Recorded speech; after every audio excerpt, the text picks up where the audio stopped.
Hello friends, welcome back to my channel. तो सुबह सुबह बालकनी में बैठकर गर्मा गर्म चाय पीते हुए बच्चों के साथ गपशप करने में ना अलग ही मज़ा आता है। सच्ची में मुझे तो बहुत अच्छा लगता है। तो सुबह की चाय मेरी ख़त्म हो चुकी है। अभी हम चलते हैं फटाफट से किचन में आज का नाश्ता बनाने के लिए। तो आज की जो रेसिपी है ना वो बहुत ही ज़्यादा टेस्टी रेसिपी है। मतलब इतनी ज़्यादा टेस्टी है ना कि मेरे घर में हर दूसरे तीसरे चौथे दिन ये रेसिपी बनती ही बनती है।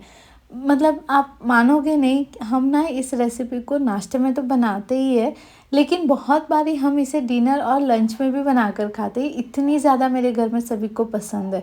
तो वीडियो को आप एंड तक ज़रूर देखना, कुछ भी स्किप मत करना, लाइक बटन ज़रूर दबाना, क्योंकि ना एक वीडियो बनाकर आप लोगों तक पहुंचाने में मुझे ना टोटल 8 घंटे लग जाते हैं।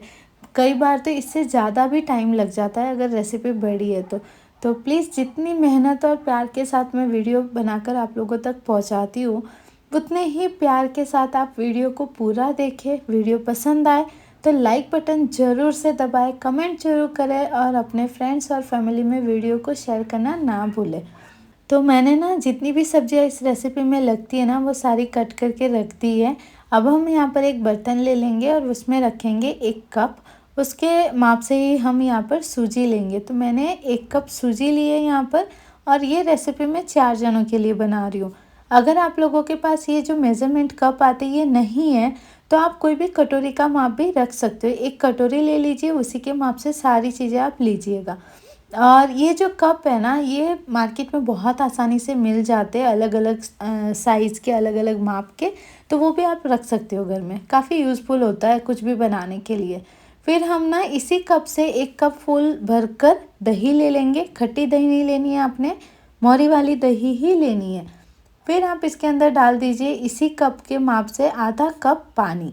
तो सारी चीज़ों का माप कुछ इस तरीके का आपने रखना है कि 1 कप सूजी लेनी है, 1 कप ही आपने दही लेनी है और आधा कप आपने पानी रखना है। दही और सूजी का माप आप ना इक्वल रखिएगा, इससे ना रेसिपी बहुत ही बढ़िया बनकर तैयार होती है, एकदम सॉफ्ट। तो यहाँ पर ना सारी चीज़ों को मैंने अच्छे से मिक्स कर दिया है। अभी हम चलते हैं गैस की तरफ। तो गैस पर मैंने एक पैन को गर्म होने के लिए रख दिया था पहले से ही। उसमें हम डालेंगे 1 टेबलस्पून के बराबर देसी घी।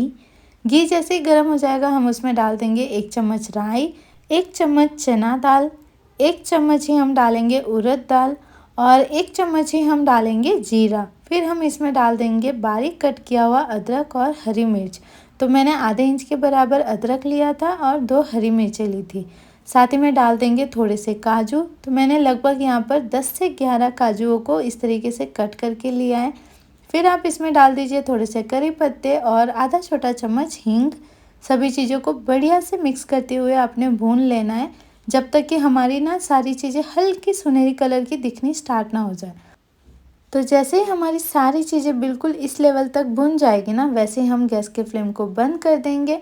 और ये तड़का जैसे एकदम बढ़िया ठंडा हो जाएगा हम इसे ट्रांसफ़र कर लेंगे हमारे सूजी और दही वाले मिक्सचर के अंदर। तो आप ना सूजी को इस तरीके से तड़का ज़रूर लगाएं, ये बहुत ही अच्छा लगता है खाने में। तो सारी चीज़ें आप ज़रूर डालें, काजू भी आप ज़रूर से डालें, बहुत अच्छा लगता है इस रेसिपी में ये। तो अच्छे से तड़के को हम ना सूजी के साथ मिक्स कर लेंगे। और यहाँ पर आप देख सकते हो कि सूजी ना थोड़ी सी गाढ़ी हो चुकी है। तो हम इसके अंदर डालेंगे इसी चम्मच के हिसाब से 1 चम्मच पानी, अच्छे से मिक्स करेंगे और फिर ना हम इसे 15 मिनट के लिए साइड में रख देंगे ताकि हमारी सूजी बढ़िया से फूल जाए। तो 15 मिनट तो कम से कम आपने इसे साइड पर रख ही देना है फूलने के लिए। और यहाँ पर ना गैस पर मैंने सेम पैन ले लिया है। अब हम इसके अंदर डालेंगे तेल। तो बहुत ज़्यादा तेल आपने नहीं डालना है, 2 से 3 टेबलस्पून आप तेल डाल दीजिए। जैसे ही तेल गर्म हो जाएगा हम इसमें डालेंगे आधा चम्मच राई, 4 से 5 कली आप लहसुन की डाल दीजिए, 2 हरी मिर्चें आपने फाड़ कर डाल देनी है, आधा इंच के बराबर अदरक और साथ ही में हम डाल देंगे एक मीडियम साइज़ का प्याज। इस तरीके से आपने बड़ा बड़ा कट करके ही डालना है। फिर हम इसके अंदर डालेंगे थोड़े से करी पत्ते।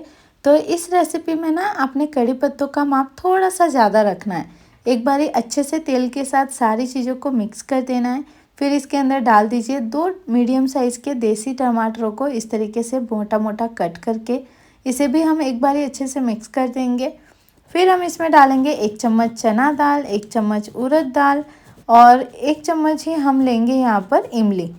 इन सभी चीज़ों को अभी हम 2 मिनट के लिए मीडियम आंच पर मिक्स करते हुए भून लेंगे। जैसे ही 2 मिनट हो जाएंगे हम इसके अंदर डालेंगे स्वाद अनुसार नमक, 1 चम्मच हम डालेंगे धनिया पाउडर और 1 चम्मच फुल भरकर आपने ले लेना है कश्मीरी लाल मिर्च पाउडर। फिर इन पाउडर मसालों को भी अभी हम अच्छे से मिक्स करते हुए कुछ सेकंड्स के लिए भून लेंगे। कुछ सेकंड्स के बाद आप इसके अंदर डाल दीजिए 1/3 कप के बराबर पानी। ज़्यादा पानी नहीं डालना है, 1/3 कप के बराबर ही आपने पानी डालना है। अच्छे से पानी के साथ सारी चीज़ों को मिक्स कर ढक कर आपने इसे 2 मिनट के लिए मीडियम आंच पर छोड़ देना है। तो जब तक कि हमारा मसाला तैयार हो रहा है ना, हम यहाँ पर मिक्सी के जार में ले लेंगे 1 कप के बराबर हरा धनिया, 2 टेबलस्पून के बराबर हम लेंगे पुदीना, 4 हम ले लेंगे यहाँ पर हरी मिर्चें और आधे इंच के बराबर अदरक, 4 से 5 आप ले लीजिए लहसुन की कली, 2 टेबलस्पून के बराबर नारियल और 1 मुट्ठी के बराबर हम लेंगे सींगदाना। अगर आप माप में पूछोगे तो मैंने यहाँ पर 2 टेबलस्पून के बराबर सींगदाना लिया है। फिर इसमें डाल दीजिए स्वाद अनुसार नमक, 1 चम्मच साबुत धनिया, थोड़ा सा इसमें हम पानी डालेंगे और फिर हम इसे ढककर पीसकर तैयार कर लेंगे। तो ये जो हरी चटनी है ना, इसके अंदर आप पुदीना ज़रूर डालना, पुदीना बहुत अच्छा टेस्ट करता है, तो ज़रूर डालें।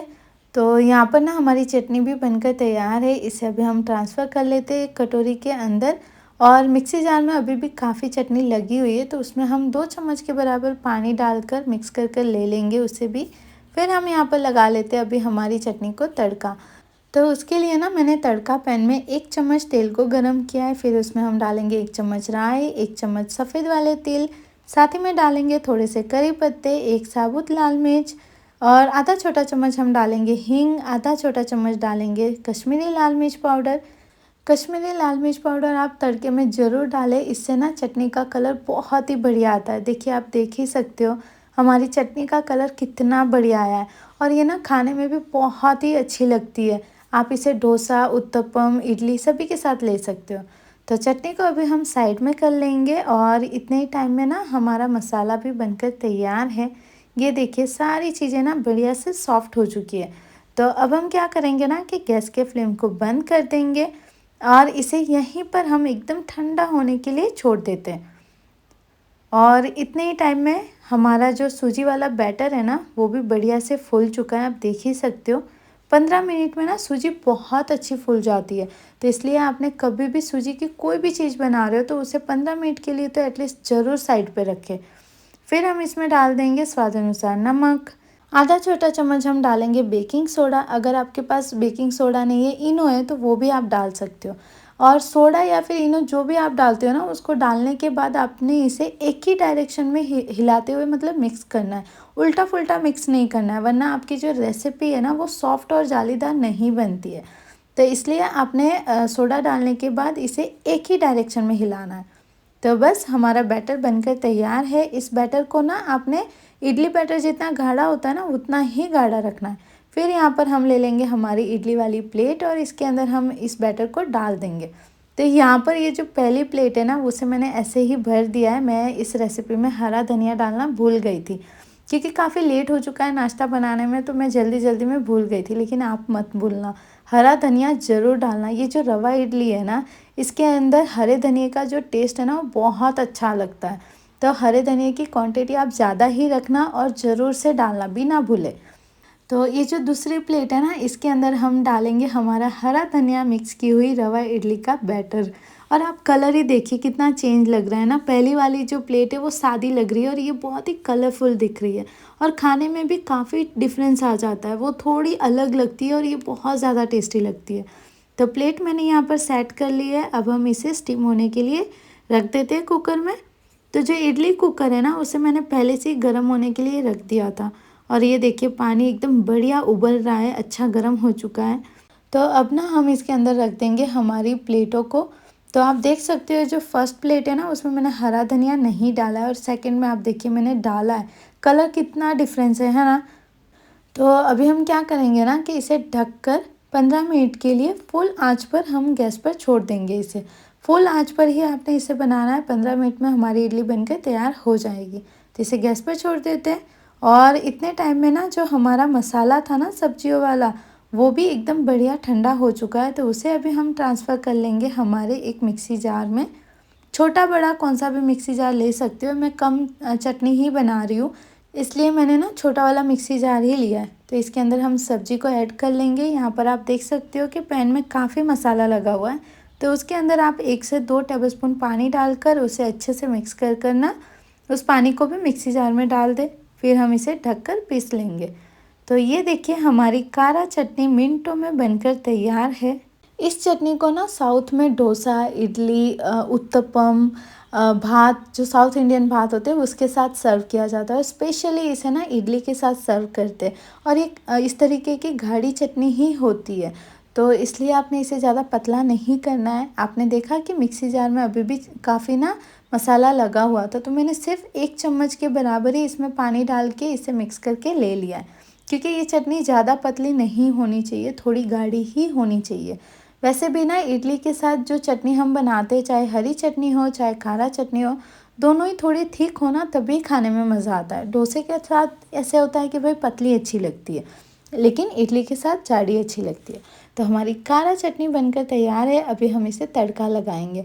तो मैंने तड़का पैन में 1 टेबलस्पून के बराबर तेल को गरम कर लिया है। फिर उसमें डाला है 1 चम्मच राई, आधा छोटा चम्मच हींग, साथ ही में डालेंगे थोड़े से करी पत्ते और 1 साबुत लाल मिर्च डाल देंगे। अच्छे से तड़के को भून लेंगे और फिर इस तड़के को हम ऐड कर लेंगे हमारी कारा चटनी के अंदर।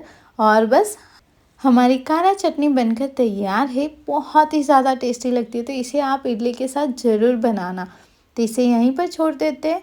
और यहाँ पर ना 15 मिनट के बाद मैंने इडली कुकर को बंद कर दिया था और 5 मिनट के लिए मैंने इसे ऐसे ही ढककर गैस पर छोड़ दिया था। तो टोटल 20 मिनट के बाद मैं ढक्कन को हटा रही हूँ और ये देखिए हमारी रवा इडली कितनी टेस्टी और यमी दिख रही है ना। मैं ना आपको इसे निकाल कर भी दिखा देती हूँ। ये अभी गर्म है, फिर भी देखिए कितनी इजीली निकल गई है। लेकिन जब ये एकदम ठंडी हो जाती है ना, प्लेट एकदम ठंडी हो जाए, तब अगर आप इसे निकालोगे तो ये और भी आसानी से हाथ से ही निकल जाएगी मतलब। तो ये देखिए हमारी सॉफ्ट सॉफ्ट जालीदार इडली बनकर तैयार है। और आप देख सकते हो हमारी रवा इडली कितनी जालीदार बनी है और बहुत ही ज़्यादा सॉफ्ट बनकर तैयार हुई है। तो रवा आप जितना अच्छा भिगो कर रखोगे ना, उतनी ही बढ़िया आपकी रवा इडली बनकर तैयार होगी। और देखिए कितनी सॉफ्ट है। मैं इसे कितना भी दबा रही हूँ, कौन से भी एंगल से दबा रही हूँ ना, तभी भी ये अपने ही शेप पे वापस आ जा रही है देखिए। तो अगली बार जब भी आप लोगों को नाश्ते में कुछ बहुत ही ज़्यादा टेस्टी और हेल्दी खाने को मन करे ना, तो ये रवा इडली और साथ में ये दोनों टेस्टी टेस्टी चटनी ज़रूर ट्राई करना। आप लोगों को बहुत पसंद आएगी। सच में ये बहुत ही अच्छी रेसिपी है, तो ज़रूर ट्राई करें। वीडियो पसंद आया हो तो लाइक बटन दबाना बिल्कुल ना भूलें। अपने फ्रेंड्स और फैमिली में इसे जितना हो सके उतना शेयर ज़रूर करिएगा। चैनल पर नए हो, चैनल को अब तक सब्सक्राइब नहीं किया है तो प्लीज़ ज़रूर से कर लें। मैं डेली कुछ ना कुछ नया बनाकर डालती ही रहती हूँ, तो आप लोगों को वो वीडियोस भी बहुत पसंद आएंगे। तो सब्सक्राइब कर लीजिएगा और कमेंट करके मुझे ज़रूर बताएं कि आप लोगों को मेरी आज की ये रेसिपी कैसी लगी है। तो मिलते हैं कल एक और नई वीडियो के साथ। तब तक के लिए bye and thank you for watching.